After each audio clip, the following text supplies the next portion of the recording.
Hello, and thanks for coming along to And We Have an Office Dog, the digital agency podcast where we talk to agency owner-directors and learn more about what makes them tick. From the things that make them similar to the things they'd rather have known sooner, where they've had success and where they've learned some hard lessons. All will be revealed with your host, Chris Simmons, the agency coach, and he'll be talking to a different awesome agency person in each episode, asking them 4 questions and seeing where the conversation takes us over the next 25 minutes. Okay, so let us begin. Over to you, Chris. Thanks, voiceover guy, and on the podcast today we've got Cheryl from Wagada. I've said it right this time, haven't I? You did, well done. I learned. It only took me 12 months of repeating it 3 times a day in front of the mirror. How are you?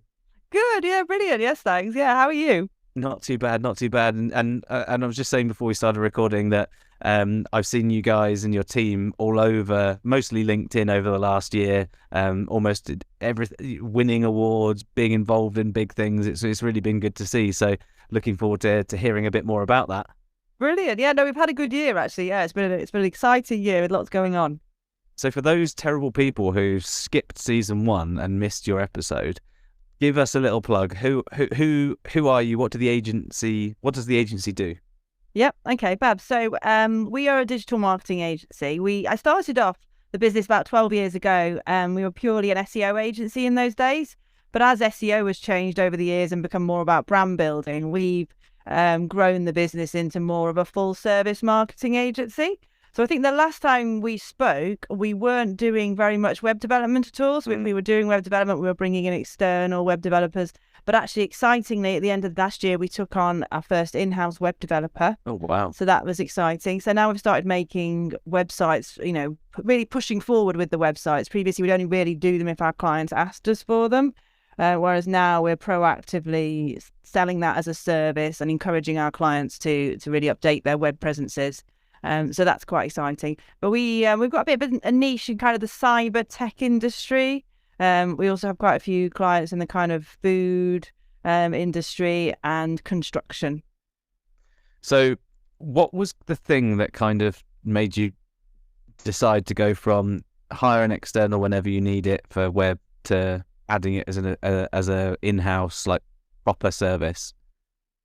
I think we realised that we needed to push it a bit more. I'd always been very keen not to bring on web development as a service because there's a lot of web developers that offer SEO on the side. And I wanted to make it clear that we were a very specialist, very niche expert SEO agency. So that's why I was always a bit reticent to go down the web development route. But the sort of clients that we're now working with, they expect us to be able to offer that full service. They don't want to have to go to different agencies. So we've been using freelancers for a little while, and I think it just feels a bit like you're at the mercy of someone else and someone else's business. So. Yeah. And whilst they were very good, we weren't necessarily getting things done at the speed that we wanted them to be done. Or in the order that we wanted them to be done. I think it's about a control, really, about how we could get a bit more control over our web development. And over the last year, that was the tail end of the year. So what other kind of major things have developed in the agency since we last spoke? So I think one of the really big things is that we've grown the team quite a lot over the past year. So I think this time last year, we only had about 14 people. And now we've got 27, 28 people. So it's grown quite a lot. And I recall when we spoke, you had a relatively unique way of going through hiring, going out for coffees and having a conversation with people, and maybe they're a fit for later.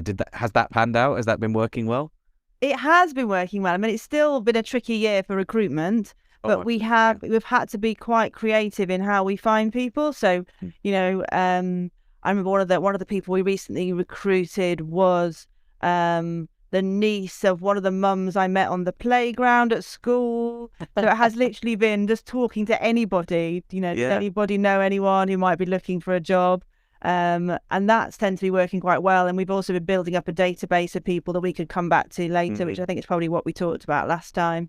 I think we got a bit irritated with the number of recruitment consultants that were coming to us and sending us CVs and saying, oh, this is Jessica, she lives down the road from you. And we're like, how did we not know that Jessica lived down the road from us? How do we not know Jessica? So just being really proactive in getting to know who's local and who might want to one day come and have a job with us.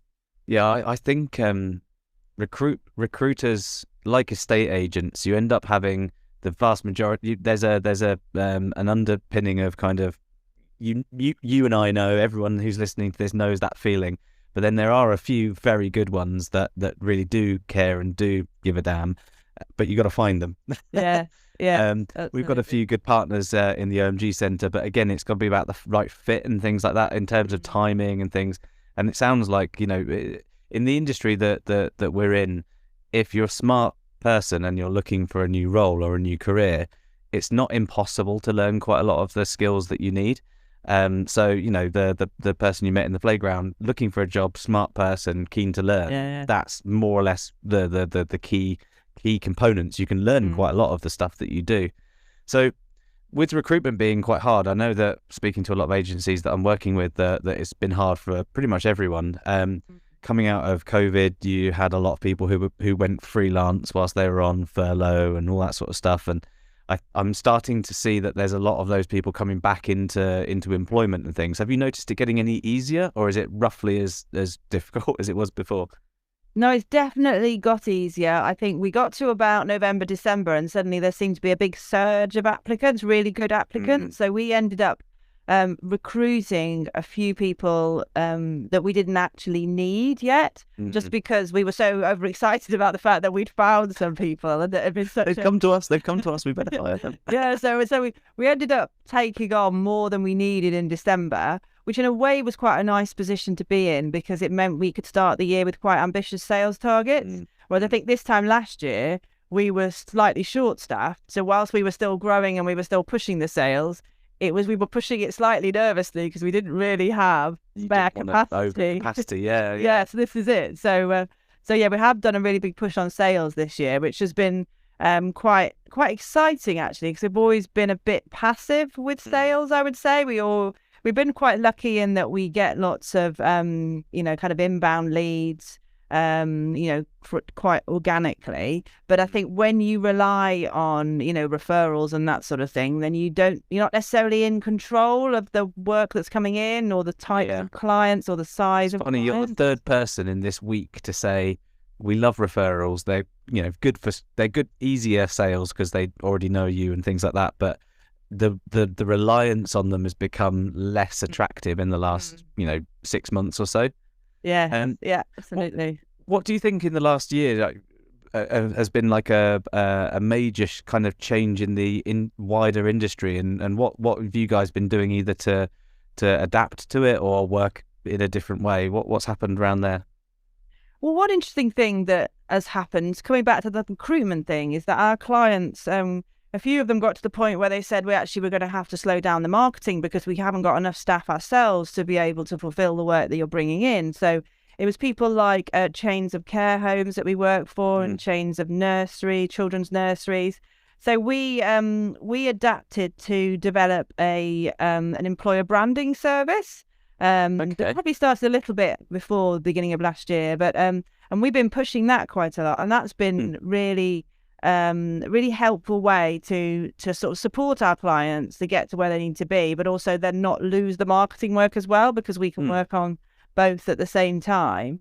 And it's been quite a nice in for some clients as well. So because it's really such a pain point for people, that it's kind of, we've been doing a lot more sort of proactive outbound sales, and we've been using the employer branding as a bit of a carrot to dangle in front of people. So is that you kind of going in as making them more appealing externally so that they can hire more easily? Is that what we're saying, yeah? Yes, it is, yes. So establishing what their messages are around why people should go and work there and what the benefits are. So developing things like their employer value proposition, but also supporting them in their recruitment marketing to get that message out. So it's amazing the number of kind of work for us pages on websites, which are just terrible. They're just more about them being able to sort of say, show who they are rather than necessarily show attractive. Yeah, they're usually just they're usually just like an ice stock image with a pithy paragraph and then a list of job openings. Yeah, exactly. Email exactly. wendy@companyname.co.uk. Yes, no, completely. So it's amazing the difference you can make to making the business look more appealing. And we've been also improving the SEO of those pages as well, because I think they do a lot of work on the SEO of the rest of the website to attract clients. But actually, particularly if it's a business where people have to go to a place to work, like a children's nursery, it's all local. It's all very localized, and quite often the tools that they use to display the jobs are often not very SEO friendly, and they don't necessarily lend themselves very well to being optimized. So Absolutely, we've been working with them on that as well. That's a cool development internally. What do you think in the last 12 months, you personally, where's your kind of agency leader, professional and personal development been? What's been a big change for you in the last year? So at the beginning of last year, we did a bit of a reshuffle of the senior management. So we promoted 2 of the people from the team to more of a senior role. And in the past year, we've taken on a new ops manager. So that's allowed me to really step back from the day-to-day and really focus on the strategic side of things, which would always get left behind because you get so involved in the day-to-day and the clients and that sort of thing. So I really feel like over the past year, I've really developed my leadership skills because I've been able to use them rather than being a manager. I've been able to zoom out somewhat. Yes. So that's been really beneficial.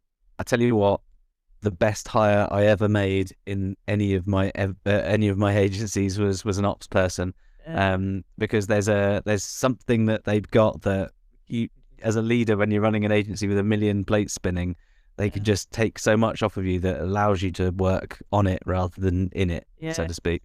Absolutely. That's fantastic. And what out of all of the kind of the leadership traits that you've kind of developed over the last year, what do you feel has been like the most satisfying?